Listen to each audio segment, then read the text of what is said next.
I admit there are rare exceptions, but for every Cisco proprietary protocol or service that we run into, there's what we call an industry standard, and that's an equivalent service that can be run on non-Cisco devices because there are actually networks out there that have non-Cisco devices in them. Boo! But it's okay, we understand. For CDP, though, that industry standard is the Link Layer Discovery Protocol, LLDP. And there are more similarities than there are differences. There's one important command difference I'm going to show you live here in a moment, but even the commands are similar. LLDP is going to give you information on directly connected devices. They don't have to be directly connected Cisco devices, but in this lab they will be because I've added a switch. Because not every Cisco router you run into is going to be LLDP enabled. So I've got a couple of switches here, and they're going to be chatting with each other, I hope. But LLDP runs at layer 2, just like CDP does. You'll see the whole time here in a moment. The value is a little bit different, but just as with CDP, that is configurable. And the interface level commands are where the differences are. But right now, let's go ahead and dive on to the lab and run show LLDP. And actually, I've run it on both of these switches. And as you can see, this message looks somewhat familiar. The is not enabled part definitely looks familiar because when we ran show CDP earlier and it was not enabled, what did we get? CDP is not enabled. So same thing here with LLDP. So it's not enabled on either of our switches, and we will take care of that right now with LLDP run. And I'm going to go ahead and put it on our other switch, and while we're at it, and give that table a few seconds to cook, if you will, and I'll show you the other options. We'll see the hold time in a moment is a little bit different than CDP's, but you can change that. I know we didn't do it in the CDP lab, and frankly, you're not going to do it real often in the real world, but it's good to know that you can change that. You see the command LLDP run. I love rainit. Or reinit. I like to call it ranit, but reinit, we're not going to worry about that, or timer. Of course, you could specify how often you want the packets to actually be sent. But again, you're not going to be doing a lot of fine-tuning with LLDP. Again, just always turn it on when you need it, and when you're leaving a client site, turn it off, just like CDP. Let's go ahead and run show. Let's actually go to the other switch. Show LLDP neighbor. And here you go. Looks the same, much the same, especially that row of information there on our one neighbor, but there's one important difference I want to point out to you. With show LLDP neighbor, the letter S stands for station. It does not stand for switch. That's what a B stands for. It's using the legacy term for switch, which is bridge. And you'll notice here we've got device ID, switch 1, what we expect, the local interface that's directly connected to that device, the hold time, which is 120 seconds. Capability is set to B for bridge, which is our legacy term for switch. And then finally, the port on the remote device to which we are connected. So you're getting much the same information. You just got to watch those capability codes. Now, let's see. Let's take a look at some details about our neighbor. And how are we going to do that?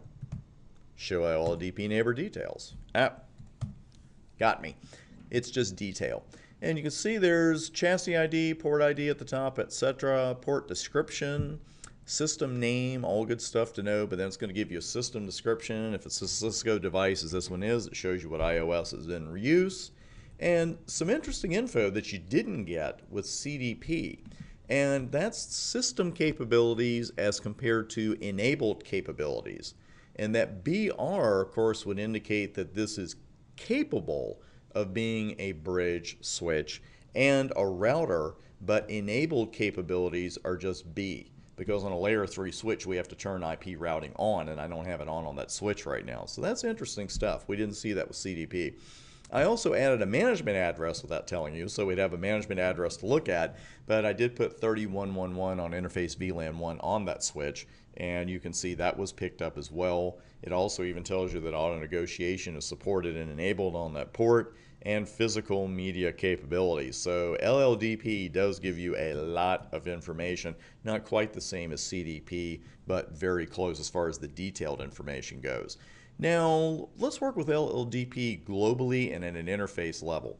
And we'll run show LLDP with 1P. Sometimes you just get momentum up, right? And this output again looks pretty familiar. We've got a new line there, status active. And we also see the advertisements are going out every 30 seconds. The hold time is advertised as 120 seconds. And the interface reinitialization delay is 2 seconds. So pretty much the same information there, especially with advertisements and hold time, even though the hold time value is different. I'll try not to mention that again. But there it is for global. But if you change things at an interface level, again, that's not going to show up here. And that's what I want to show you before we do a chart comparison of these two protocols. Because the thing is with the interface is that the options are a little bit different. There's no equivalent here to CDP enable. And even if I put no LLDP, I get the same choices. With LLDP, you have a little more control because you might want to receive the updates without transmitting them. So you could do no LLDP transmit here, and you wouldn't be sending LLDP packets on that interface, but you would continue to receive them. So a little extra fine-tuning there you might want to do once in the proverbial blue moon. I did want to show you that, but again, with LLDP, the important thing is we know if it's on, if it's off at a client site when you get there, you turn it on, turn it off when you leave, but that's it. And really, that's all there is with LLDP. The commands are similar, the information is similar.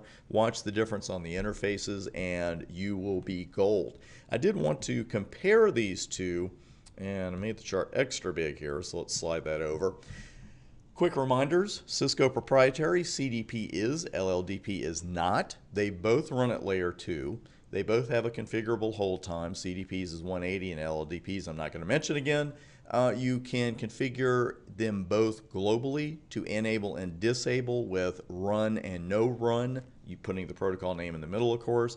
And the interface level command for CDP is enable or no enable. And with LLDP, you are actually going to be able to decide whether you want to receive and or transmit. Just do one, both, or frankly neither. So that is it for CDP and LLDP. Coming up next, we're going to talk about password recovery. And there is no one-size-fits-all solution for password recovery when it comes to Cisco routers, believe me, but we're going to do some general looking at it and talk about a real-world experience or two while we're at it, and that is coming up next.